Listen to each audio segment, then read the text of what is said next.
On this episode, I visit with a Henry County, Iowa resident named Zach who has lived off the grid in the past and has lots of experience on dealing with solar energy, wind energy, the pros and cons of that, who is now back with life totally on the grid again. And he's got some interesting thoughts about the proposed ordinance changes in Henry County, Iowa, and what it implies for windmill turbine companies to come in and install the wind turbines in North Henry County. And he's done a lot of research. This is an opportunity. I've just been putting information out there. I always encourage you to follow up and do your own research. Zach will tell you the same, but been a very interesting conversation that I get to share with you.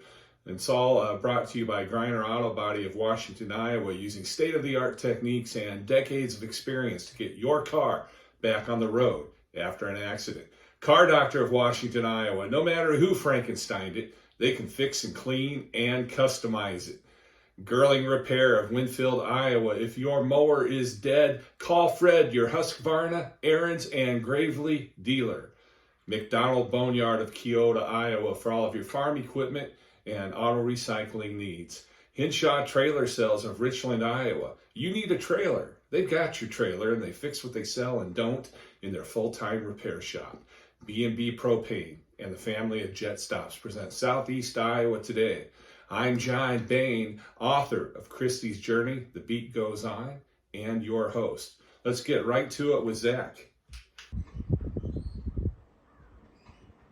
Now what we're looking at here is shadow flicker from this windmill right here. And this is about 9:34 or so a.m. in the morning. And I'm out in rural southeast Iowa at Zach's place. And Zach, you used to live off the grid. Mm-hmm.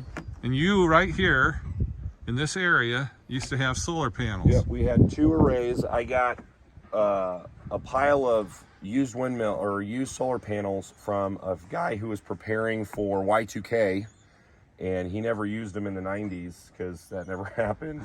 So he just gave them to me for free. They were new in the box, and they were the ones that, you know, if you have the length and the width, they had circle panels on them, and the new ones, you know, they use up the whole space. So I had those, and then I got some used ones from a friend.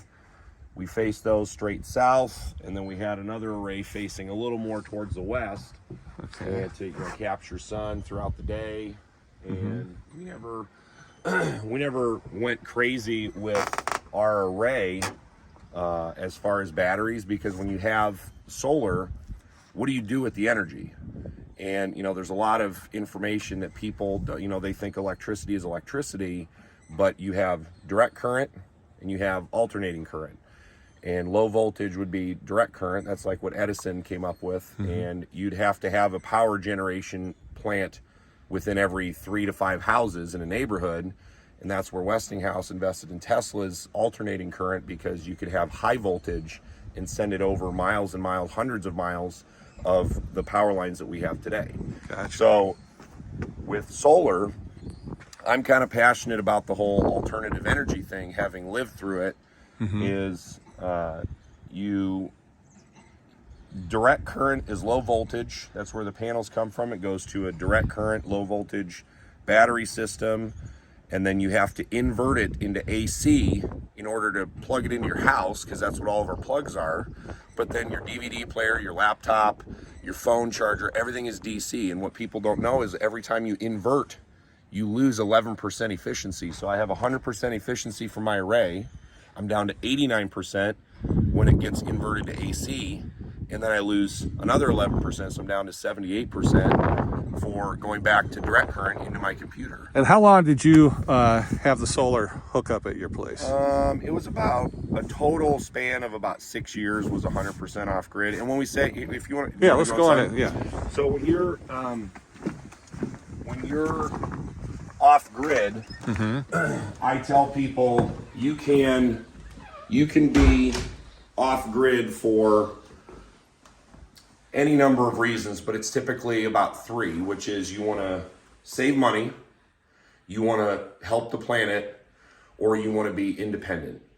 And what was your choice? What was your reason? I wanted to save money, but we did the fourth option, which is you have to give up something. So when people think they live off grid, you're making money.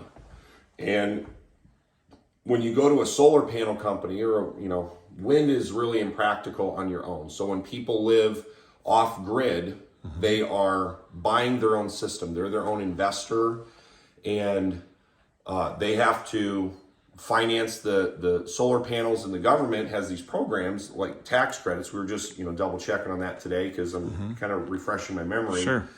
Let's say you have an array that costs $30,000 for your own home, and that's about how much it costs. And I was talking to a gentleman about this who put it up. And that's not chump change. No. $30,000 is a lot of money. And this guy up at a light company, we were up there looking for LEDs because they're low voltage. And that's another, here, I'll just stay on track. So we went to go get some lights, and this guy was talking to me. He said, what do you want this for? And I said, oh, we live off grid. We've got some solar panels. He said, oh, I have solar panels. I just put in a $30,000 array. And I go, cool. How much is your electric bill? Nothing. It's like $14 a month. Well, what was it before? Oh, about 150. And I said, okay. And he gets out his app and he's like showing it, and it's got this interface that shows every single array with like heat mapping. I'm like, this panel's getting 100% efficiency, and this one's in the shade a little bit, and it's the whole array. And he's so excited about this array and in this app. And I go, okay, so how did the whole thing work? Oh, it's $30,000 and I have no electric bill. Cool. I get in the car and I said, how much is it amortized? Like, how is it financed over? And I said, like, did you just pay for it cash? He goes, no, I had to go to the bank. And I said, okay. And I go, it's a term of, and he said about 20 years. And I said, okay. So I got in the car. Right. And I go to Aaron. This is when math becomes our friend. Yes. So $30,000 divided by 20 years divided by 12 months. It's a $125 bank payment. So I get in the car and I said, Aaron, you're just choosing who you're going to pay.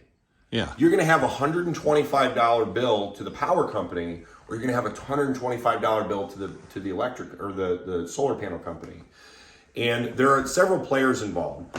You have the whole spectrum of everybody that's involved in the purchase, installation, maintenance, and decommissioning of your personal array. And so you have the government who makes the policies that incentivize you with tax credits.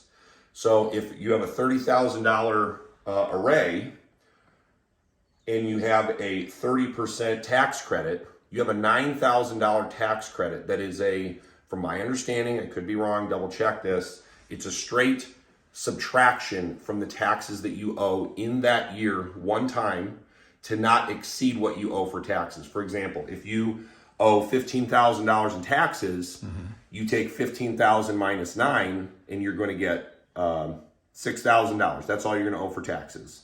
But if your taxes were $8,000 and you got a $9,000 tax credit, you just have no taxes because they're not going to owe you that $1,000 difference. And it doesn't roll over, and it happens every time you install a new array or a new system.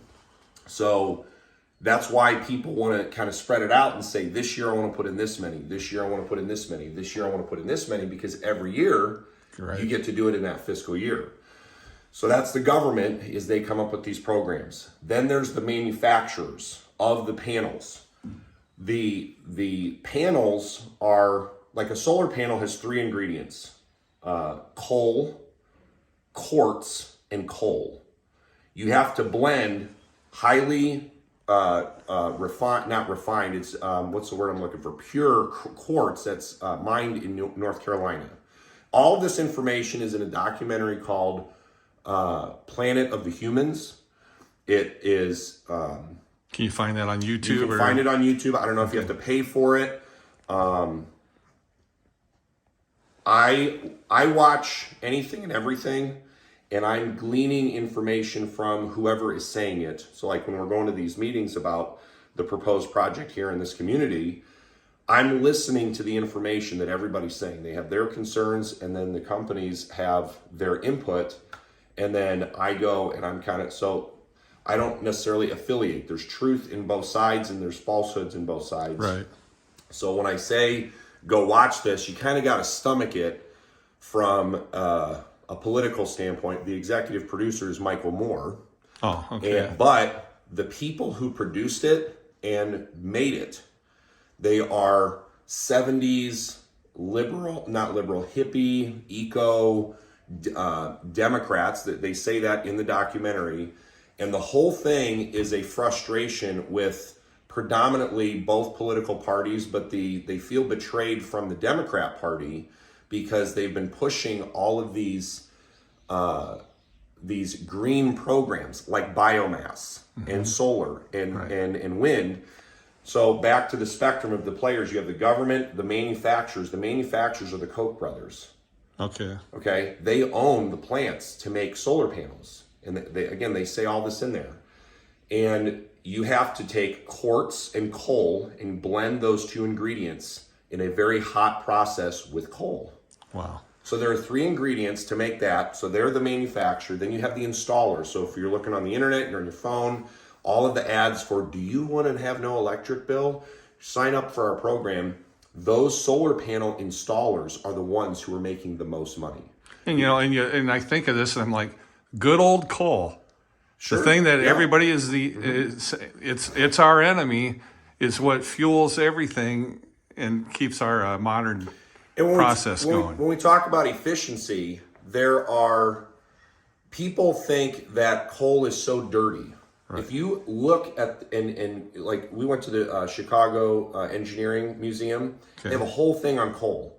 I thought coal was really heavy, and it's super light. And it's incredibly, I think the word is anthracite is like the most like concentrated version of coal, and it burns incredibly clean in the sense that you get a very, very hot burn, because people need to understand that energy comes from steam and turbines that are being moved by steam. A nuclear power plant is generating heat to turn turbines that turn generators to make electricity. A coal plant is doing the same thing. They're making heat to turn turbines, to turn electric generator, to generate electricity. Diesel, hydro, all of those are spinning a generator or they're making heat. And in this case, my point with the coal is that people are like, oh, hey, it's like burning a wet log. It's very dirty. Coal companies are a for-profit entity. They want to use the least amount of coal and generate the maximum amount of electricity. And they're getting a very, very, very efficient burn from doing that. Solar, you have all of these ingredients to make this panel. You have a window in the summer, in the best case scenario, you have 4 to 6 hours of sunlight every day of the maximum efficiency. It's inefficient as the sun's coming up, maximum for 4 hours with no clouds. And then it gets less and less efficient. You have no use during the day. Right. And then wind, I've been reading a lot about the efficiency, and it is a bat study, and I'm not saying that they're not going to run for 96% of the time, but when these people were studying the activity of bats, flying into them when they're moving or not moving, they said, well, when they're not moving, and then in parentheses, 96% of the time, I'm going, okay, here's a paid study on one aspect of this. I'm gleaning that information. Right. But in what I've been looking at are the output charts on these large wind turbines, and they have a power curve. And looking at the average wind speeds in our area from the Department of Energy, in Henry County, our average wind speed is less than 4 to 5.5 miles per hour. Right. Everything's in meters per second, so I got to remember what it is. Which is not a lot of wind. It's not. 5 miles an hour will make that spin, but if I hook it up to the water pump, right, it will not pump. There's not enough force. So right now, how fast would you say that wind speed is? We're probably in the 10 to 15. Okay. I mean, this is a brisk day. And how tall is your tower? That's 60 feet. That's like one of the tallest towers that they make for that type of wind turbine or the windmill. Uh-huh. And that's the other thing is, you got to remember that there's a wind turbine, Right. which is an industrial purpose. This was made in our pioneering of the land out here. That was the first thing that we put. You can't live without water. You know, going into that, you know, with us living off grid, that was literally the first thing. It's like you cannot function unless you have water. We had livestock. You have to, you know, drink. We never did that. We went to town and got the water in, you know, Culligan jugs. But this is what we fed our livestock. This windmill actually pumps water from that far pond. Okay. I got a trench dug, and it goes into the pump in the bottom, and it's a sealed system, so there's no like standing water in there. But that is it's funny because you become a meteorologist within a month of living off grid, because if you find out how little sun there is when you have solar, and you find out how little wind there is when you have wind. And the reason, like right now, it may appear to some people like, oh, hey, average wind speed 5, but it's actually 10 to 15. It's out of his own mouth. It's in the winter. Right. It is so windy in the winter, but there's no wind in the summer. Wind comes from moving air masses. I took meteorology at Iowa State, and anybody who knows Kai Majera at KCRG, he was my TA in meteorology. And so a cold air mass from, say, the Arctic, okay? The reason we're in this tornado belt is you have cold air coming down from Canada, and you have hot, humid air coming up from South America, Mexico. And when they converge, hot air rises, cold air sinks. So cold air is always a wedge under a hot air mass. So cold air is the air moving. And when you do that, you push up the hot air that's moist, and it condenses and turns into thunderstorms, and when you get really, really turbulent winds in the transitions of seasons. So in the winter, coming out of winter, going into spring, lots of wind, lots of tornadoes, and when you have an occluded front, they're meeting together, and then the top one starts to roll, and that's where you get tornadoes. But a warm front is only a receding cold front. And this is relevant so that you can understand geographically, where do we put, if we're going to have this alternative energy, where do you put it? And we are in an area that has hard winters and hot summers. We have if it gets to -20 and it gets up to 100, that's a 120 degree span of living conditions. That's incredible. Yeah. So you have to have something that, like, say in the winter, you have these wind turbines that can freeze over. You have solar panels, for example. They are, people think, oh, more sun the better. They actually stop working if they get too hot. So places like Florida are not good for solar.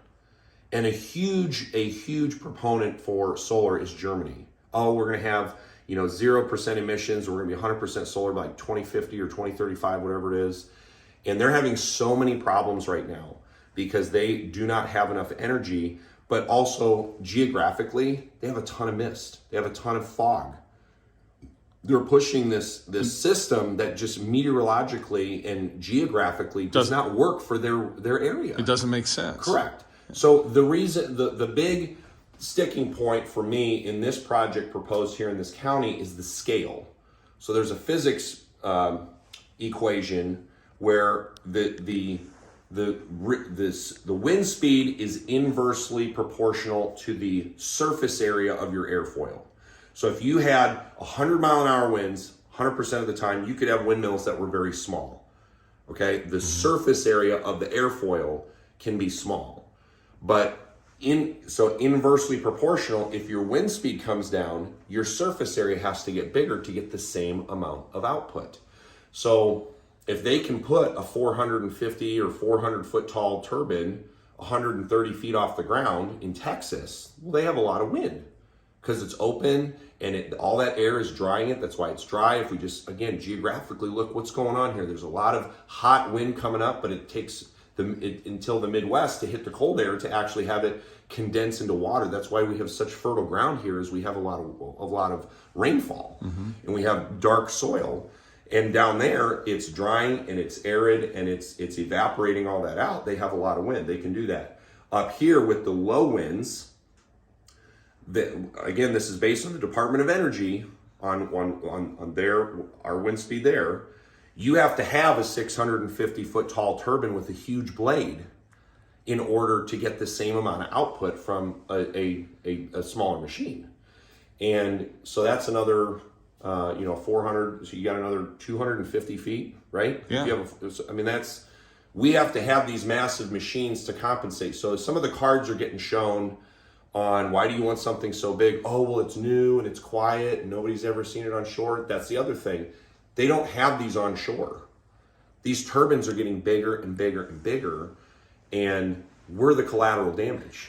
We're the ones that have to live with it. And the reason, like this whole shadow flicker, I can go down and shut that windmill off. And it only affects me. Right. That shadow will not cast more than, according to their data, 600 feet, because it's a 60 foot tower. It's proven that shadow flicker affects 10 times the height of the blade. So 600 feet would not leave my property.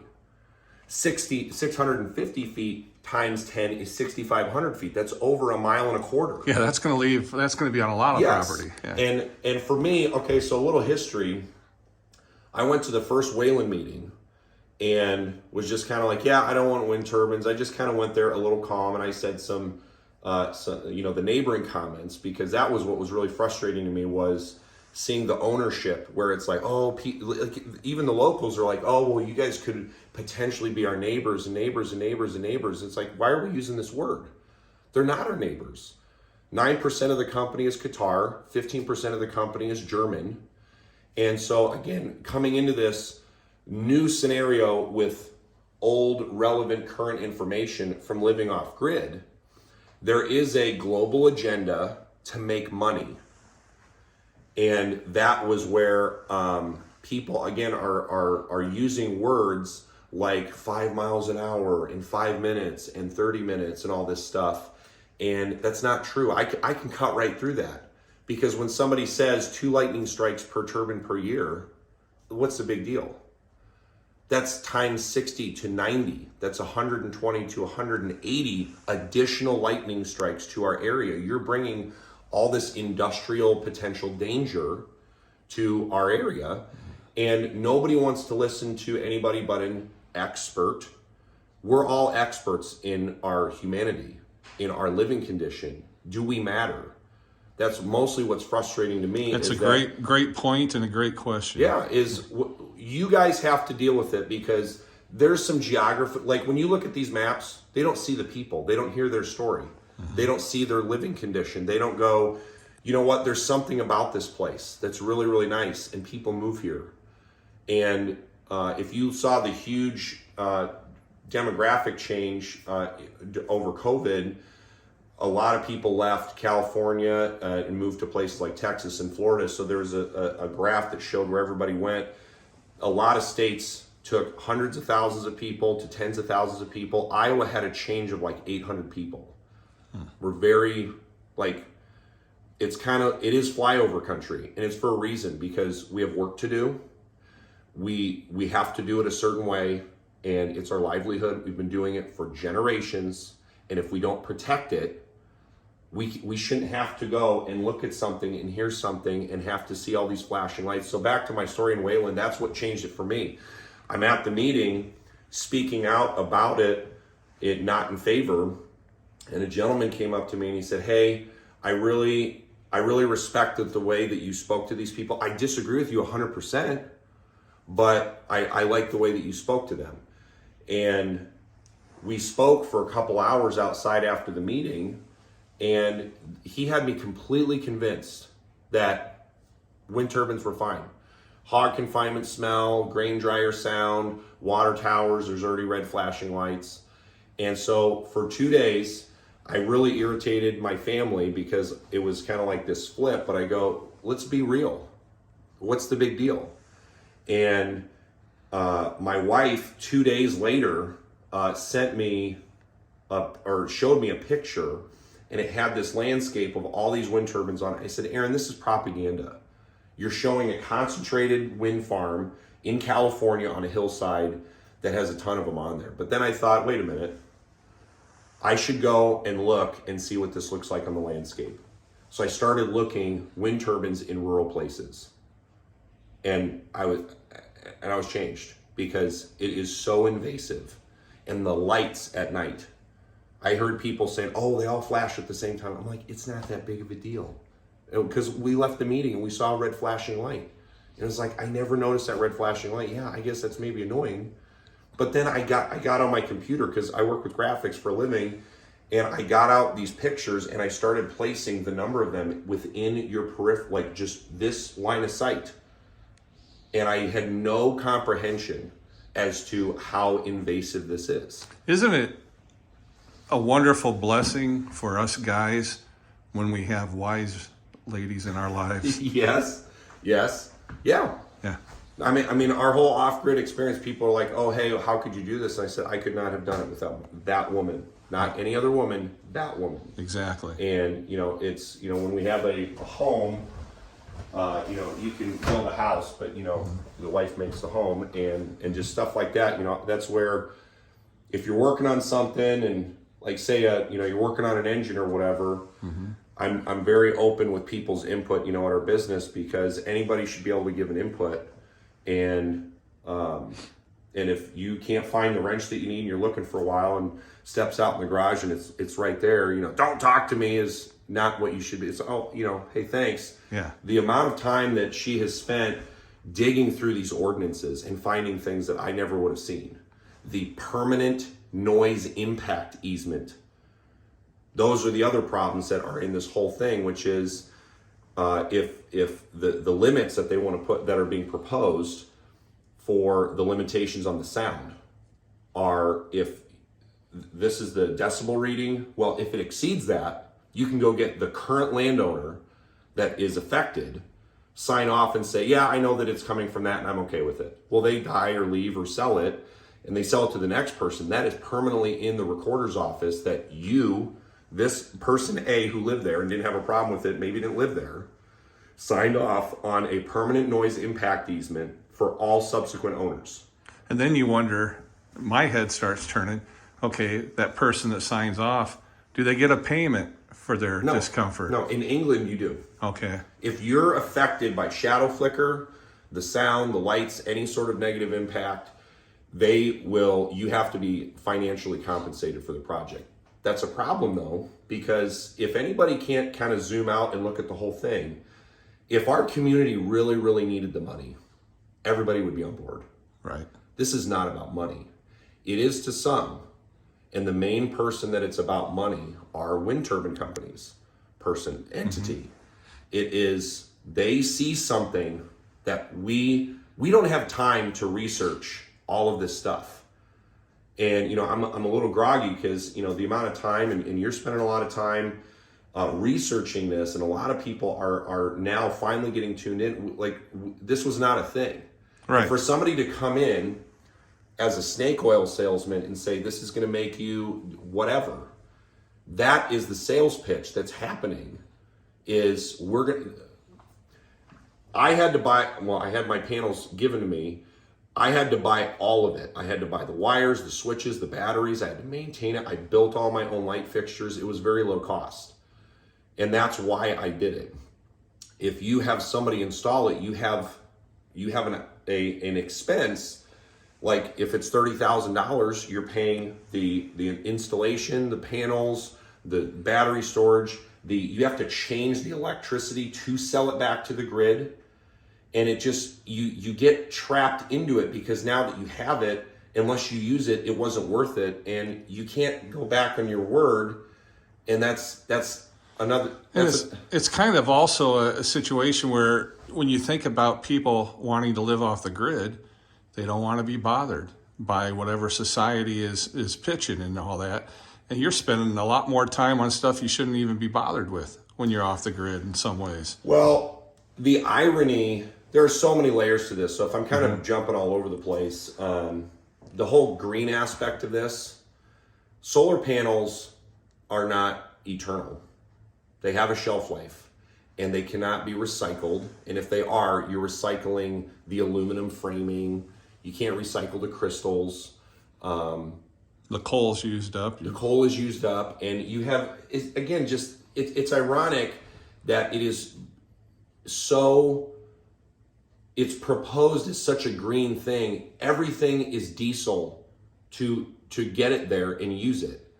And when somebody says it works, it does work. It ran my TV, it ran my computer, it ran low voltage lighting in a small setup.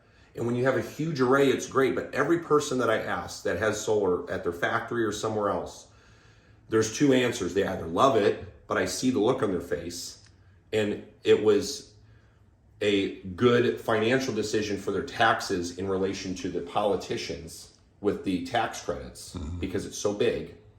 Or you have somebody that goes, yeah, I need more sun. Because you are the investor, and if you're running your own business, you have expenses and your income, and the difference between those is making or losing money. Nobody is paying attention to the fact that none of the people who are being targeted to sign on have any expense. Nothing. It's your signature on a document that nobody has seen. It has been seen, but nobody knows what's in there. And there's no expense. It's just, it is too good to be true. And if it's too good to be true, it's not usually Correct.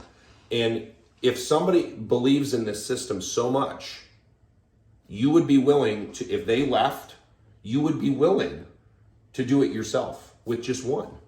But it's not. You have to have 60 to 90. You have to have a huge company. Right. And they have done the numbers. They have looked at this and I was doing the math. You've got a company that's profiting in the multiple billions of dollars. Their profit of either dollars or euros every year, whatever country they're from, they are making billions of dollars. That's their profit. People don't understand how large 1 billion is. If you were to count to 1 million starting right now, 1, 2, 3, 4, it would take you 14 days, 11 to 14 days. If you counted to 1 billion, it would take you 31 years.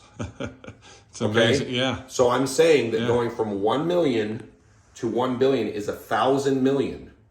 The amount of dollars that they have at their disposal every year to spend. It is a global agenda on we can make money as politicians, as manufacturers, as installers, as the government officials with higher, we're going to offset your taxes. Now there's more tax revenue coming in.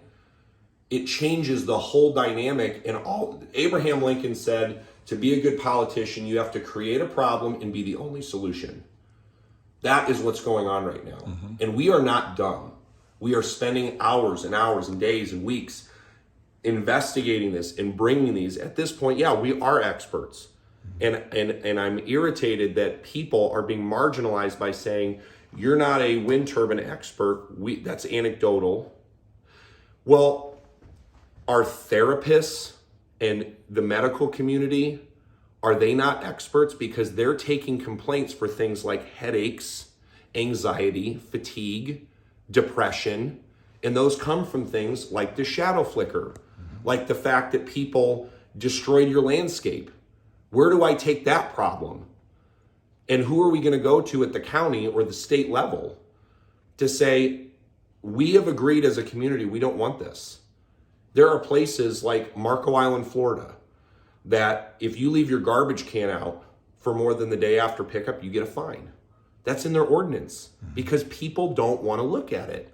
You can't park a motorcycle, an RV, a boat, anything on your driveway. It has to be in a garage because the community has agreed we don't want to look at it. They want to keep it clean. And when people drive out here and they go, oh, what's that smell? One person would say, oh, well, that's hog manure. And another person would say, that's my livelihood. That's where the bacon for your cheeseburger comes from. Yeah, some people are saying that stinks, and other people say that smells like money. It smells like money. And you know what? We've had milking cows here. We had 30 hogs, and we've had cattle, we've had chickens. The second year we were here, we had 700 chickens out in the field, and it's a lot of hard work to be a farmer. And I've done it at a small, way bigger than hobby, but way smaller than a full-time operation. And it's hard work, and it costs a lot of money. And we have have a lot of time. A ton of time. It's your whole life. Yes. Because when I'm out in the field, you know, like I'll go on a walk with my wife and I'm like, hey, I want to clear these trees, and hey, I want to do, no, you don't want to do that. No, you do that. And I said, woman, I'm out here breaking my back, sitting in a tractor, going in a bump every time I'm mowing the hay. Right. If I want to clean it up, I'm going to do it because I'm the one that's going to get affected by it. And every time I'm out mowing my own hay, I know where to turn. Exactly. I know every square inch of my farm. And every other farmer knows every square inch of their farm. And they've worked at it. Their parents have worked at it. Their grandparents have worked at it. And they have fought tooth and nail to stay afloat. And, you know, I guess I'm singing the whole America needs farmers thing right now. The world needs farmers. And if go online, this is going to be my new content, is showing the turmoil worldwide with farmers and the green changes that are going on. This is about wind turbines with us. France is turned inside out right now. They have 4 lanes of traffic on their interstate, nonstop, full of tractors. Farmers are dumping manure at the government buildings. They are pushing over barricades. It's happening in Spain and France, and just all of Europe is in an uprising because of policies that the governments at any level are saying. The global political arm has said we need to virtue signal and say we have to stop making carbon emissions by this date. And the policies that follow that are farmer with 1,000 acres. You can only farm 600 acres because we need the 400 to just be left alone. You can't have a dairy farm anymore. I am not making this up. You have farmers, multi-generational farming in cattle making milk. And they're saying you can't do that anymore because cows farting is bad for the environment and it needs to stop by this date. And so imagine somebody coming into your job or my job and saying, you know what, keep doing what you're doing. You can only do 60% of it.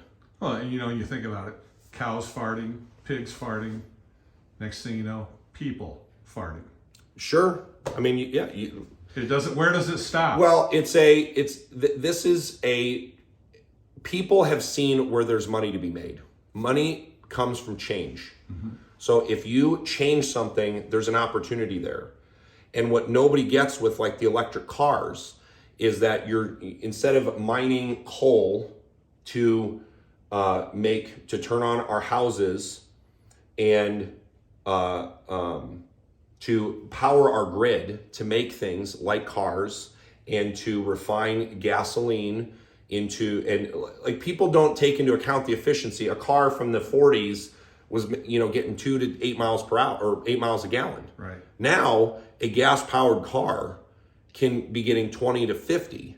And in fact, I read this like 13 years ago. There's a Ford car in Europe that's diesel. It gets like 60 miles to the gallon, but it's not available here. And there's there are so many layers to all of this on the changes that have gone on as to, we have the efficiency. There's another documentary called Pump that goes through the whole ethanol thing where, hey, ethanol is cleaner and all blah, blah, blah. All of the cars are run by computers. And this guy goes into your car and he hooks it up to his computer and you see the interface that shows how to control everything. The fuel injectors, it's just a drop down of which fuel it is. That engine is just, you're putting in E85, you're putting in E90 or whatever, you're putting in straight gasoline, 92 octane, and that's how it's designed it that way. And when he does this, it's kind of illegal what he does because there are rules that you cannot do what this guy does. But he's showing on here, I can change the efficiency of this car. It's very, very simple. And I'm not saying that, we're going to solve the problem by that, but I learned it in my chemistry and economics courses at Iowa State. I blended these two together. My chemistry professor said, what you're going to learn here is how to measure science. When you go and you learn to make a meter that measures how much fuel is going from your resource to a consumer, an electric meter, a gas meter, a water meter, we need to measure the resource. And then my economics professor said that you don't do something without charging for it. Like, you don't have a more delicious burger and not advertise for it. So everything is being regulated. Like our internet speed, has anybody figured out that, 10 cents a minute with Sprint back in the, early 2000s or late 90s? And now it's like, oh, unlimited, we'll buy your phone, we'll pay your cancellation fee. Because if you do the math, you get about $2,000 in a 2-year contract with a cell phone company. The phone, they'll charge, $400 to $1,300 for this object that costs them, $30 to make. And then they're making thousands of dollars. It's not about the initial sale. It's the monthly. That's why all of these channels that people subscribe to, it's only $2 a month. It's only $3 a month. It's only $10 a month. Instead of hearing $120 a year, you only hear $10 a month. It's not a big deal. That's what's going on with all of this. Oh my gosh, you're going to get $5 million over 30 years. Well, what does that turn into divided by per month? And once that wind turbine is up, you can't take it down. You could take your phone back and get your money back. It's a low cost impact. Mm-hmm. But with something like this, when the first wind turbine goes up, the other 59 have to go up. They get to go up. And it's a one-way street with us, meaning if they get approval to do this, we're showing the data and we're appealing to our government officials. This is where, like, the whole political thing is, our officials need to hear the people, and that the result is what is happening in Europe right now, where people go, this is now existential. You are affecting my existence, what I do to make a living, and we have no other choice. And what Americans need to remember is, not only everybody says we're a democracy, we're actually a representative republic. Yeah, constitutional republic, yeah. Constitutional republic. Those folks, those politicians are representing you and me, and everybody that's watching this. And they say that every letter that you write to a state official represents 10,000 voices of the same opinion. So when you write your letters, it's being counted not just for you. It does matter. And so everybody writing that is, we don't want this, we don't want this. And if they don't do what we ask, and it is shown that the masses want that, they need to be voted out. Right. So let's wrap this up with basically just what you said right there. People need to get to write to their politicians, the County Board of Supervisors in Henry County, Iowa, planning and zoning, and get your feelings out there. And if you don't, 6 years from now, who do you have to blame?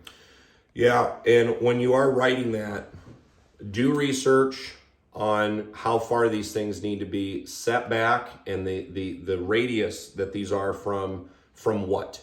Because where the slithering is happening is it's from a residence. And one of the sound things, there's a difference between sound, like music is sound, noise has the word annoying in it. So noise is different from sound. So noise, the measurements that they would take would be 25 feet from the house, from a residence. So if I'm sitting and I was asking, like, why isn't it by the house? Oh, well, it's louder. And, it reverbs off the wall, and, we get that, and I go... That's where the human beings live. That's where the humans live. And I go, right here, I have these benches off of my deck, and that's where we live. So if I want to not hear them, I'd have to be 25 feet, not within 25 feet. I'd have to go to 25 feet to get the smallest reading. Those are the kinds of paths that are being paved that are going around our surface level intuition. It needs to be taken from all aspects within a range, and the highest rating, it's like that's where we live. Does that make sense? Makes sense. The setbacks from an industry, there are fertilizer plants. A friend of mine lives down in the valley there, and we were at his house, and I saw this humongous flame coming off of the factory down there. And I go, what is that? And he goes, oh, they're burning off the anhydrous. And I go, why? And he goes, everybody would suffocate down here if they didn't do that. That is a safety measure. And he goes, if that flame's on, they have a problem right now that they're working on. And then when it goes off, they've got it under control.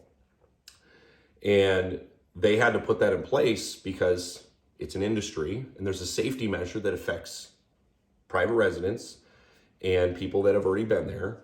And so those setbacks on the lightning, the shadow flicker, the lights, the noise, all of these are coming into play on there is a wind turbine in New London, and there are parameters in there that it's easily navigatable to say, if you want to do this, you can, but if you're going to do it at such a scale that it has to be set back a certain distance. And I'll wrap up with this, where people rurally are being marginalized.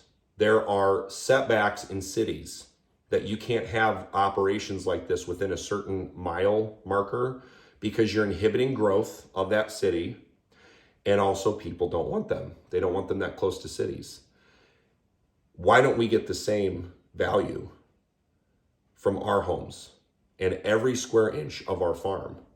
You have to chore. We can't ask the animals, are you okay with the shadow flicker? Are we willing to take the risk on milk not being produced, turkeys jumping all over themselves, and we're being given these non-answers of, oh, well, we'll shut it off. Oh, well, we'll curtail it.